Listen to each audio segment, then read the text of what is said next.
Los videojuegos son uno de tantos medios por los cuales un escritor puede dar a conocer a un público su creación, su historia, su mensaje.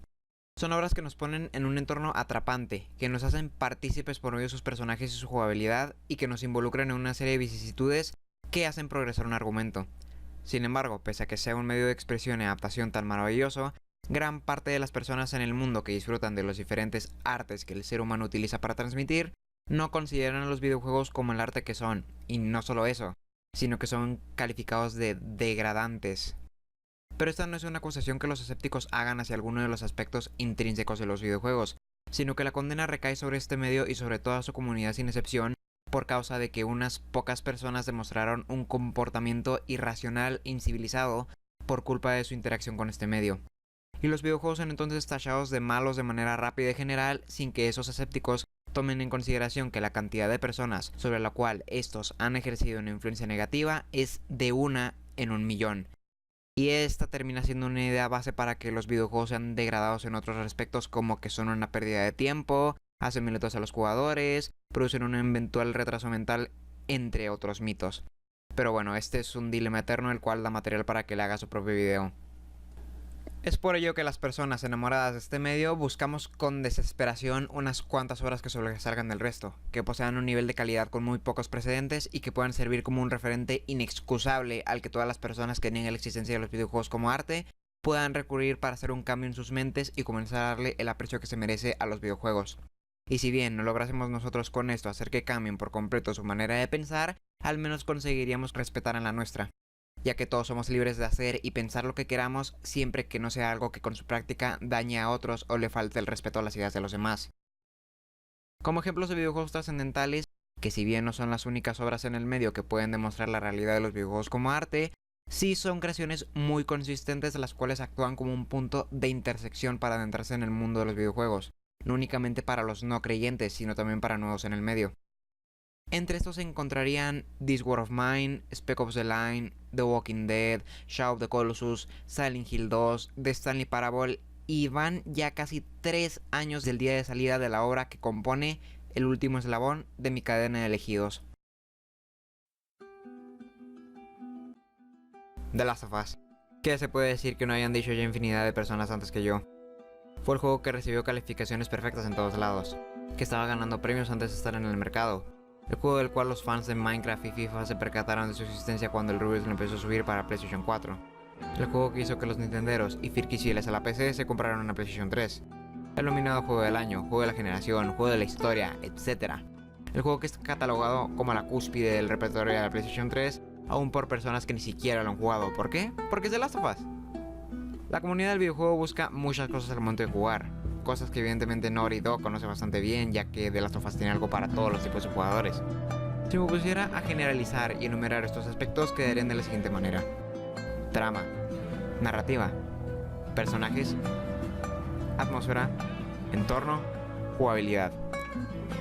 Cuando pienso en videojuegos con una trama atractiva, independientemente de la manera en la que ésta esté desarrollada, los dos ejemplos que primero se me vienen a la cabeza son Halo y Metal Gear Solid.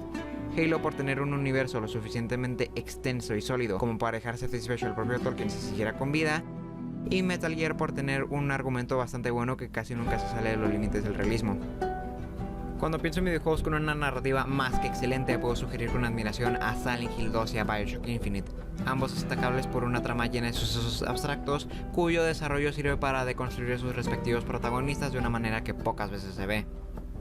Un videojuego reconocido por el trato que le da a sus personajes y la importancia y peso que estos tienen en la historia y en el desarrollo del protagonista sería The Walking Dead, ya que es un juego basado casi por completo en el diálogo que adoctrina al jugador a pensar muy bien en lo que dice y en lo que hace, por mostrarle de manera brutal las repercusiones de nuestra interacción en nosotros mismos y en los demás, y lograr que nos preocupemos de un puñado de desconocidos desde el primer momento de conocerlos. Un videojuego que podría sostenerse utilizando únicamente su música y el aire que su historia transmita seguramente sería Life is Strange, ya que a pesar de que sea un juego que no tenga nada de especial, un mérito que no puedo quitarle es el de manejar muy bien todas sus piezas para generar una atmósfera preciosa y limpia. Al hablar de videojuegos caracterizados por la vastedad de su entorno y o por lo bien detallados que estén sus locaciones, bien podríamos traer a flote a Skyrim y a The Witcher, ya que si en cualquier otra obra la exploración del entorno es una herramienta para que la historia se lleve a cabo, en estos juegos sería al revés. Si tuviéramos que destacar a videojuegos que le hagan honor a su nombre y traten a su jugabilidad como si de una mujer virtuosa se tratara, serían Half-Life 2 y Dark Souls, dado a que ambos demuestran un gran respeto al principio que dice que en un videojuego hay que involucrar y contarle todo al jugador utilizando principalmente la jugabilidad, siendo que ambos son obras en tiempo real y nos introducen en todo lo que sucede casi sin utilizar palabras. Cada una de estas obras tiene un gran grupo de fans que demuestran un gusto y o preferencia por uno o todos los aspectos que caracterizan a dicho juego.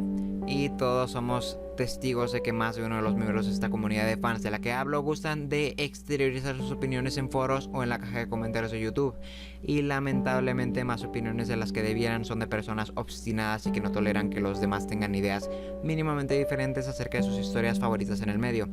Pero hay géneros para todos los gustos, afortunadamente, si no hace mucho que el mundo hubiera explotado. Pero he aquí la pregunta. ¿Qué pasaría si llegara un día un juego al mercado que reuniera todos y cada uno de los aspectos que rigen los criterios de preferencia de los diferentes tipos de fans que hay en este medio? Que combina una historia atractiva y bien desarrollada con pocos personajes principales pero realistas, pulidos, con razón y propósito, y una evolución evidente conforme vaya avanzado en el argumento. Un ambiente compuesto por un escenario extremadamente bien detallado con unas gráficas y texturas que dejarían satisfecho a un elitista de PC, complementadas por una atmósfera compuesta por una esencia agridulce de melancolía y esperanza y un soundtrack variado que con gusto te descargarías y te pondrías en reproducción automática para escucharlo cientos de veces. Todo esto en un juego con buenos recursos cinematográficos al momento de transmitir por escenas y unas mecánicas tensas y realistas al momento de transmitir por la jugabilidad. ¿Qué pasaría? Pues no necesitamos pensar en una respuesta. Las notas altas, los miles de gameplays y videos de personas de todas nacionalidades expresándose sobre lo increíble que es, hablan por sí solos.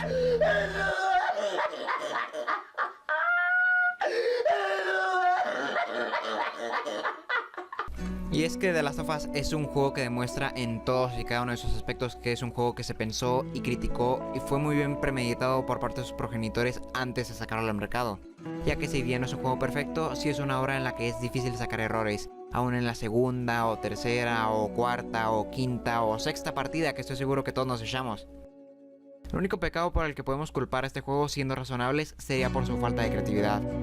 Haciendo un listado rápido de todas las cosas que ya todos nos percatamos, podríamos destacar, además de que utiliza sin alterar la ya conocida hasta el cansancio trama del apocalipsis zombie, posee la intro de Call of Duty 4, la ventana de The Walking Dead, el sistema de apuntar y disparar de Resident Evil 4 y el cambio de armas y sus objetos en tiempo real del R5, además de una barra de vida casi idéntica a la de estos dos juegos, sugerencias de juego en la pantalla de cargado luego de haber muerto como en el primer Silent Hill, un tiroteo colgando de la cabeza como en Dead Space 2, un sistema de mejora de armas, mejora de personaje, obtención de coleccionables, puertas bloqueadas y una pantalla casi por completo libre de cualquier indicio que te haga recordar que esto es un videojuego, que son estrategias idénticas a las utilizadas en Dead Space 2. A pesar de ser una obra plagada de cosas que todos hemos visto hasta el cansancio, logra hilar todos los acontecimientos de una manera excelente, capaz de agradar incluso a los jugadores más críticos.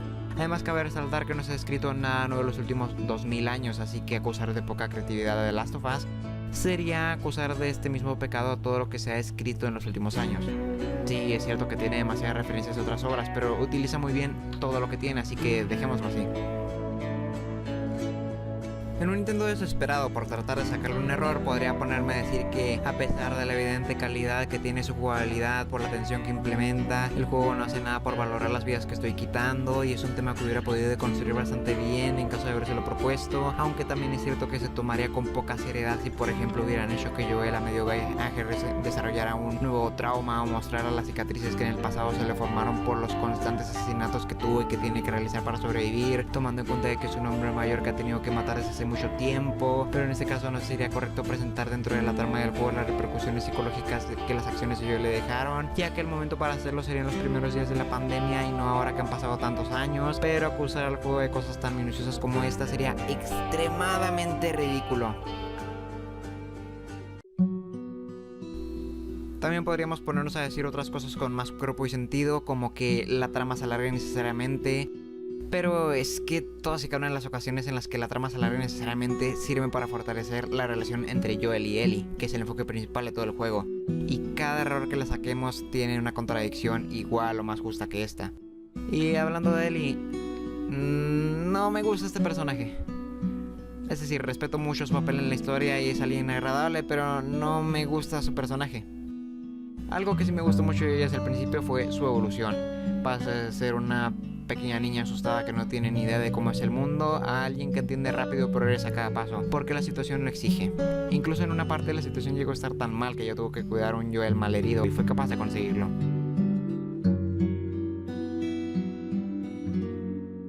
Otra cosa que me gustó bastante de su evolución fue la que demostró durante el clímax del juego. Había pasado un año desde que dejó la zona de seguridad de Boston con Joel y Tess. Muchas cosas habían pasado desde entonces. Muchas cosas habían cambiado desde entonces. En especial ella. Vivió muchas cosas para estar ahí, y mientras avanzaba en la situación no hacía nada más que empeorar. Pero había sobrevivido, y estaba a punto de cumplir su propósito. Sin embargo, ya no era la pequeña que se esforzaba por mostrarse alegre y le tenía horror al mundo. Tenía nostalgia, pues las cosas ya no volverían a ser como antes, y extrañaba lo sencilla aunque limitada que era su vida, y también a todas las personas importantes que habían caído. Estaba traumatizada, pues tuvo que sobrevivir un buen tiempo sin ninguna garantía de que no la matarían al siguiente minuto. Estaba triste, pues sabía que su vida pronto tendría que terminar para cumplir con su propósito. Ella sabía que iba a morir y a pesar de que el mundo estuviera hecho un desastre, había muchas cosas que ella quería hacer. Quería jugar videojuegos, quería leer libros hasta que le explotara la cabeza, quería poder viajar sobre un barco en alta mar, quería haber tenido la oportunidad de hospedarse en un hotel de lujo, quería tener un amigo de su edad que no muriera luego de conocerla, quería haber podido tener a sus padres con ella y pasar momentos con ellos por sencillos que fueren, quería haber tenido la oportunidad de vivir una vida normal. Y último, pero no menos importante, el hecho de que ella perdiera la vida no solo iba a ser su problema, pues Joel se había encariñado con ella, y entre muchas otras cosas, trataba de encontrar la manera de decirle adiós. La Ellie del penúltimo capítulo me encanta. En una de las notas de Winston en el DLC de Left Behind decía que con tantas preguntas que hacía Ellie a veces era difícil pensar que por dentro estuviera tan triste. Y esta es la única ocasión en la que, por tener tantas cosas afligiéndola, demostró esa personalidad y me encantó. Quizá yo esté un poco loco por el hecho de que me agrade ver a la gente sufriendo, pero me encanta que trate de evadir el contacto con nosotros, me encanta que hable poco, me encanta que no nos preste atención por estar tan sumida en sus pensamientos, me encanta su gesto, el tono de sus palabras. Son algunas de las razones por las que admiro tanto a Clementine, ya que aún estando cargando con todas esas cosas, continuaron viviendo, nada puede con ellas. Es una lástima que solo haya podido apreciar su verdadero yo en el último tramo del juego, aunque a decir verdad ninguna otra parte de la historia pudo haber sido la indicada para mostrarnos a una Ellie tan sumisa y destrozada. Es muy agradecido que Ellie tenga tanto peso y participación en la obra cuando su sola presencia cumplirá con el propósito para el que fue introducida en la historia. Joel pierde a su hija comenzando el juego por los estragos que el comienzo de la pandemia produjeron poco a poco en el mundo y se obliga a sí mismo a sobrevivir, luchar, perseverar. Pero no es capaz de obligarse a vivir plenamente en el sentido de sentirse bien consigo mismo. Creo que nadie puede. Va a todos lados con una carga muy grande y por muy lejos que piense que ha dejado su pasado atrás, en realidad sigue siendo fuertemente atado. Su encuentro con Ellie es una oportunidad preciosamente representada de estar con la persona que tanta falta le ha hecho. De estar con alguien que pueda reemplazar a su ser querido que no pudo proteger. De estar con alguien que pueda restaurar el vacío. Y, como dije anteriormente, todo lo que sucede sirve para fortalecer y desarrollar la relación entre estos dos personajes. Cada uno tiene un arco propio y, como con los personajes secundarios de Nohana, es difícil posicionar uno sobre otro. La muerte de Tess es un recurso que utiliza Druckmann para romper todos los lazos que atan a Joel a una vida en la que se sentía seguro y lo empujan a una aventura casi suicida que representa un viaje interno en el que nadie le va a ayudar y en el que solo podrá triunfar luego de alcanzar una conclusión que deje completamente satisfecha a la parte de él que lo reprende por su cobardía en esquivar los problemas y le ruega por buscar una solución. A partir de ahí, el resto del juego, a excepción del último capítulo, tiene un solo propósito. Como ya he dicho, acercar a ambos personajes y hacer que Joel ponga en orden sus ideas y sentimientos referentes a sí mismo y al mundo, a él y al futuro. Comienzan como dos personas que no se soportan y desconfían entre sí, que se ven obligados por las circunstancias a unirse para sobrevivir, que lentamente van simpatizando en uno con el otro, que entran en conflicto y separación al traer a flote los traumas del pasado y replantearse sus complejos individuales, pero que utilizan todo eso y lo canalizan a una reconciliación con ellos mismos y un medio para que se forme una relación entre ambos para lograr lo que toda persona quiere: paz interior. Pero algo tenía que suceder.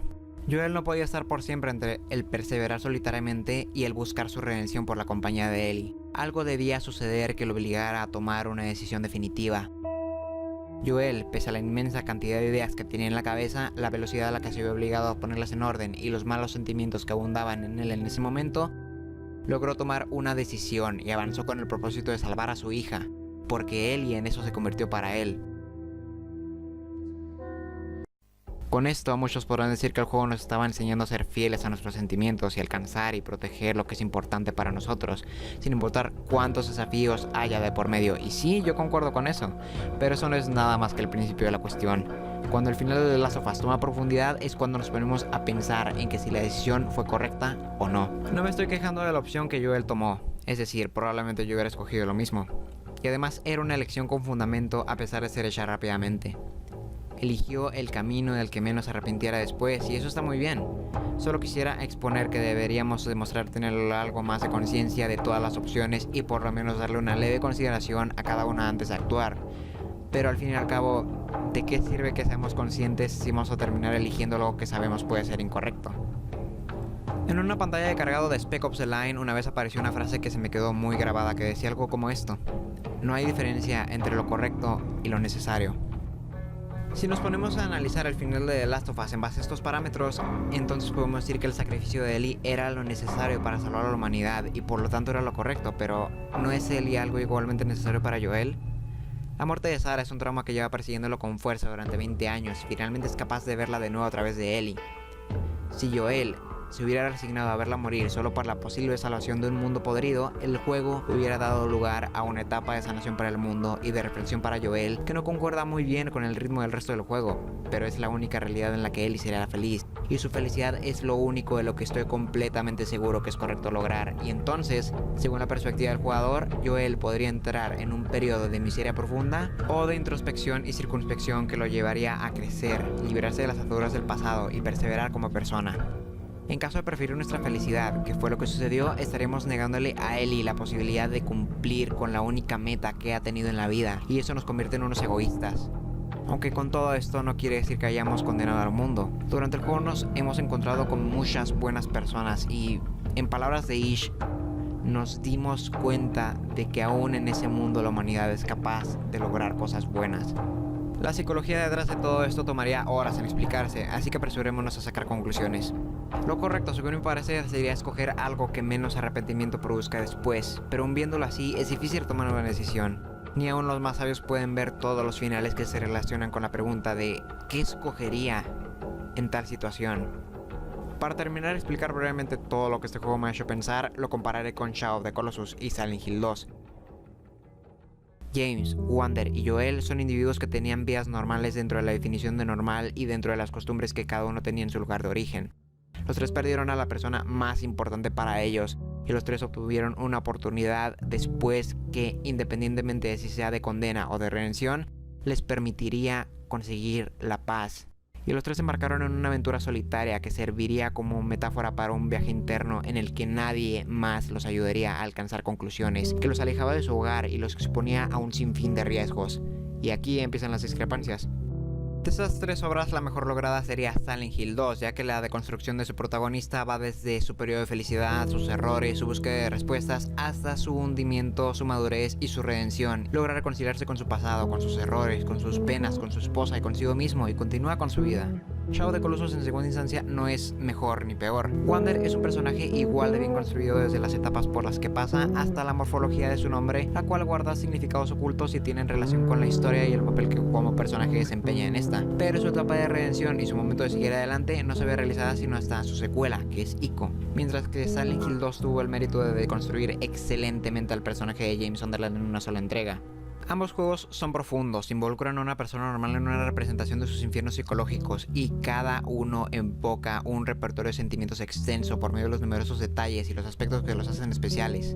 ¿Qué tiene que ver todo esto con The Last of Us? The Last of Us sigue muy bien los preceptos que exponen los juegos que fácilmente pudo haber tomado como referentes, excepto por uno: transgresión y consecuencia inevitable. ¿Qué me dirían si les dijera que encontré un fallo en el argumento de este juego que no cae en lo ridículo? Si hay un fallo argumental que puedo sacarle, es este. Pese a todo lo que Joel hizo en aquel hospital, al final logró marcharse sin ningún problema, sin haber afrontado ninguna consecuencia por lo que ha hecho, aparte de la desconfianza de Ellie y el arrepentimiento de haber matado a personas con buenas intenciones. Puede que me esté adelantando a criticar, ya que es posible que saquen una secuela del juego y entonces muestren la consecuencia de la que me estoy quejando. Pero en caso de que no planeen continuar con el argumento, entonces a mi parecer lo que tenemos es una trama incompleta. Pero como digo, este supuesto error justificado que le he sacado al juego no sería más que vana palabrería sin haber ido que le sacaron una secuela al juego para continuar con el desarrollo de su protagonista. Pero no se ha anunciado nada sobre una segunda parte, así que puedo estar seguro con que mis palabras no serán refutadas tan pronto, ¿verdad? ¿Verdad?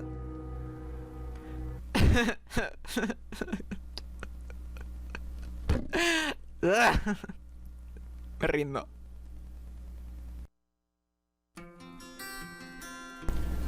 A todos los que han sobrevivido al desinterés y al aburrimiento y consiguieron llegar al final de este video, permítanme quitarles un poco más su tiempo para dar unas últimas palabras. Dado que podría empezar a ser criticado pronto, ya que es normal que la gente me deteste, creo que es prudente mostrar el tipo de autocrítica que me gusta ejercitar. Este es un guión algo más viejo que la Nohana. Su adaptación, como es evidente, no se libró de cometer, al igual que la anterior, unas cuantas hordas de errores. Creo que se nota bastante que no tengo ni idea de cómo editar y que debería tomarme más tiempo en la etapa de producción por las peripecias que se pueden escuchar ocasionalmente en la grabación, además de que con mi voz de inodoro difícilmente se puede tomar en serio algo que diga. Debería de ponerme a buscar formas de entonarme y encontrar una distancia segura que mantener con el micrófono para que esto no resulte un trabajo pésimo. No está de más decir que debería minorar la lluvia de ideas que dejo que permanezcan en la versión final del guión si es que quiero conseguir algo de audiencia y evitar abrumar en los próximos videos. Además, ¿a qué se debe que haga un análisis de The Last of Us? Es un juego que no necesita que nadie, y menos alguien como yo, le haga un análisis para puntuarlo y comentarlo. The Last of Us es la clase de juego que nadie necesita que le digan que es la hostia. Por ahí he tratado de sacarle uno o dos errores, pero al final de cuentas he terminado como todos los demás y no he podido evitar alabarlo involuntariamente en algunos respectos. Creo que si hubiera evitado mencionar esos ejemplos de buenos juegos y hubiera hecho menos comparaciones, este análisis hubiera sido de una duración y número de puntos a gestionar más amigable. Sin embargo, no me parece que sea un trabajo consistente. El momento en el que me dispongo a subir un video es porque estoy satisfecho con mi trabajo, y aunque ese aprecio por mis obras no vaya a durar más que unos pocos días, en su momento me sentí contento con las ideas que de mi mente materialicé. Pero que me empiecen a disgustar mis propios videos no es algo malo. Creo que esa es la única manera en la que puedo mejorar, siendo crítico en exceso conmigo mismo y tener en mente todos mis errores para la próxima ocasión. Pero siempre está la pregunta, ¿qué más podría hacer para mejorar? Quizá premeditar mejor los guiones antes de grabarlos. Quizá.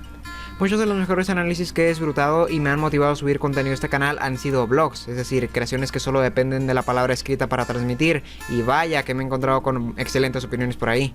La gente que escribe vlogs debería ser la que haga videos de YouTube, no yo. Deberían ser los adultos barbones y veteranos en la narración de historias con creatividad para editar, no un adolescente mediocre que se arrastró a sí mismo a esta videoteca por el simple hecho de que era triste guardarme todas mis opiniones para mí y analizar mis obras favoritas para mí mismo.